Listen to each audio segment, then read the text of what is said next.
નમસ્કાર ખેડૂત મિત્રો, હું છું ગોવિંદ પાનસુરિયા. ખેતીની વાતો ચેનલમાં આપનું હાર્દિક સ્વાગત છે. તો ખેડૂત મિત્રો, આપણે ઓલરેડી એમાં વાવણી થઈ ગઈ છે અને વાવી દીધું છે. આજે તારીખ છે 10 અને આપણે આમાં તુવેરનું વાવેતર કર્યું છે. તમને હું હમણાં ફ્રન્ટ કરીને બતાવું. અને ખેડૂત મિત્રો, આપણે આને 5 તારીખેનું વાવેતર કર્યું હતું. પછી ઓલી બાજુ થોડુંક બાકી રહી ગયું હતું, 3 કુથલ જેવું.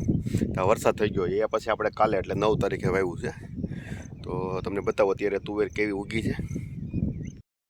તો ખેડૂત મિત્રો, તમે જોઈ શકો, આપણે આમાં 1 કિલો ને 100 ગ્રામ જેવું આમાં બિયારણ ગયું છે વીઘે 16 ગુઠ્ઠાના. અને પરફેક્ટ લાઈન કમ્પ્લીટ ઉગી ગઈ છે. અને ખાસ હું તમને એક બીજી વાત કહું કે આમાં નવી તુવેર છે એટલે કેટલો ફરક છે ને એ બતાવું તમને. જો આ લાઈન રહીને એ આપણે નવી છે, અને થળિયા તમે જુઓ તો એકદમ રેડ કલરના, લાલ કલરના છે. અને આ બાજુનો છોડવો જુઓ, આ એ તમે ઓળની બારો છે જુઓ, હા એ અડબું છે. એટલે આપણે ગયા વર્ષે તુવેર વાવેતર કરેલ હતી ને એ છે, કે આ આપણે પુષ્પાનું વાવેતર હતું એ છે. એ સેજ ખાલી કહેવામાં તો લાલ છે. અને આ થળિયું તમે જુઓ તો એકદમ આપણે રેડ કલરનું હોય ને એ રીતનું છે. અને આ બીજો છોડવો તમે જોયું છો, આ આપણે ઓળની બહાર છે એટલે અડબું છે, જો એમાં રેડ નથી. પછી આ ત્રીજો છોડવો, આ મતલબમાં તમે જુઓ રેડ છે, આપણે લાઈન દોરીમાં છે ને, એટલે કે આપણે જે વાવેતર કર્યું છે. અને આ છોડવો તમે જુઓ તો એમાં લાલ થળિયું નથી. તમને બતાવો, જો આપણે ખોલીને બતાવો એટલે ખ્યાલ આવે.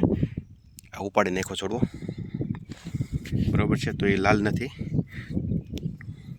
હવે આ બાજુમાં તમને ઉપાડીને બધું મૂકું. જો તો ખેડૂત મિત્રો, આ તમે જોઈ શકો, આપણે નવી તુવેર આ વર્ષે જ વાવી છે. અને પહેલી વખત જ છે, કેવી થાય એ આપણે ખેડૂત મિત્રોને બતાવીશું. પણ અત્યારે ઉગતા વેત શું ડિફરન્સ છે ને એ તમને બતાવી શકીએ. તો તમે જોઈ શકો, આ નવી તુવેર છે. થળિયો જો એકદમ લાલ, રેડ એટલે રેડ, જો બરાબર છે. પછી આ તમે લાઈન દોરીમાં છે, હવે એની બાજુમાં એટલે કે અડબું આ ઉગ્યું છે, બરાબર. તો એ છે આપણે ગયા વર્ષે તુવેર વાવી હતી ને એ પુષ્પાનું છે. તમે જો એમાં લાલ નથી, આમાં છે, બરાબર, આમાં નથી, આમાં છે. એટલે આપણે એક જગ્યાએ એવું નહીં, આપણે બીજી જગ્યાએ અડબું ઉગ્યું હોય ત્યાં આપણે બતાવીએ, જેથી કરી અને ખ્યાલ આવે કે બધી જગ્યાએ સેમ વસ્તુ છે. કારણ કે અડબું તો ક્યાંક જ ઉગ્યું હોય, બધી જગ્યાએ ન ઉગ્યું હોય. અહીંયા ઉગેલું છે, બાકી તો હાથીમાં પડી જાય. તમે જોઈ શકો, તો એમાં રેડ નથી, થળીએ ત્યાં આગળ. અને આમાં જુઓ તમે, એકદમ લાલ કલરનું થળિયું છે. આ નવી તુવેર છે, આપણે આવતા વર્ષે ખેડૂત પાસે આવશે. હવે બીજું અહીંયા પણ બતાવીએ, અડબું છે આપણે અહીંયા પણ જોઈએ. તમે જોઈ શકો, તો આ છે ગયા વર્ષનું, આમાં રેડ નથી. આ ઓળની બાજુમાં છે. હવે આ ઓળ છે, તમે જોઈ શકો, તો એમાં રેડ છે થળિયેથી. હવે એટલો ડિફરન્સ આપણને જોવા મળ્યો છે.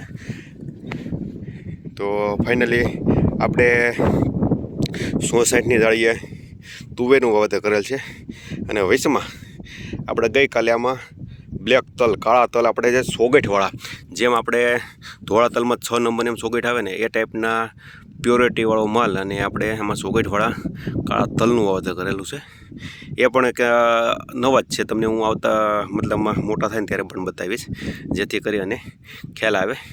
તો આપણે આ સાઈડ તો તુવેર આપણે 5 તારીખનું વાવર ઉગી ગઈ છે.